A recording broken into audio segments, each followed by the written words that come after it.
episode of the Leukopak Lady, I'm continuing the discussion on inconsistency in leukopaks and show you a way to start creating more consistency almost immediately. So I've shown you the first half of this table already. It highlights the differences in donor white blood cell concentration, percentage of PBMC target, and total blood volume between each donor, which, if not accounted for, creates inconsistent leukopaks between donors. However, if you use a collection calculator to estimate how much blood to process from each donor, you can virtually guarantee to meet the collection target, plus customize the collection time to fit each donor. This makes the donors happy because they're only on the instrument for as long as it takes to collect the necessary cells to meet the target.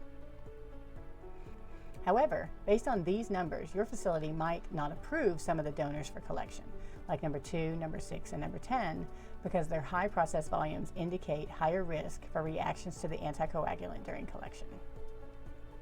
So I've developed a simple to use collection calculator to help with this and also track collection performance and calculate the number of target cells in the final product. Let me show you how this works using donor number 3 from this table.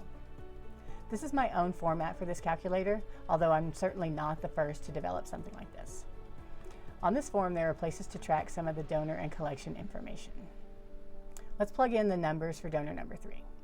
6.6 times 10 to the 3 cells per microliter and 27% PBMCs, which is the target. These numbers come from your CBC printout from either your pre-screen or your pre-collection sample. In this scenario, the client has requested 10 billion cells in the bag. And let's say your experienced collection team consistently reaches 60% collection efficiency. Now this number is going to be based on your team's experience. If you don't know what your historical collection efficiency is for your program or for the donor, use a lower number like 40 or 50% here until you do. So this calculator tells you to process 9.5 liters of blood from the donor to reach the 10 billion cell target. You can also plug in a different volume of blood down here to see how this changes the estimated yield. To determine if the donor is a fit for this collection, enter their information here in Table C. This donor is a male, 6'2" or 74 inches, and 225 pounds.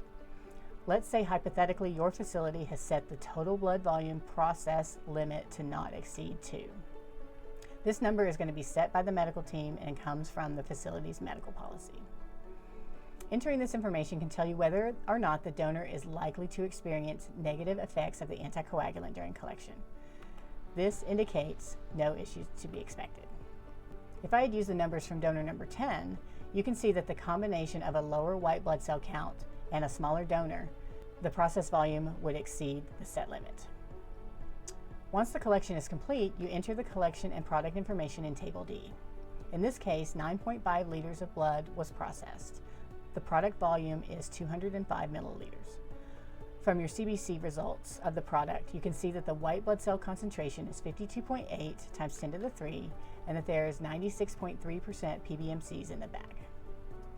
This calculator displays the total nucleated cell count and total PBMC cell count in the bag, plus the actual collection efficiency achieved. This calculator is equipped with flags to warn you if you miss the target, if you have lower than estimated collection efficiency, or even if you exceed the collection target by more than 30%.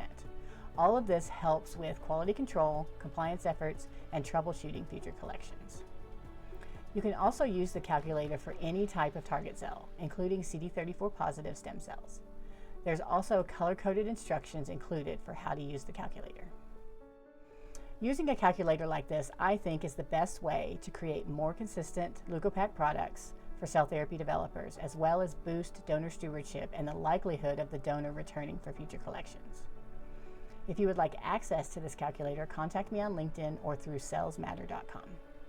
Access to this calculator comes with training and unlimited customization for the first year after purchase. So thanks so much for sticking with me here. Join me on the next episode when I discuss leukopak contaminants and how they can affect the manufacturing of cell therapies.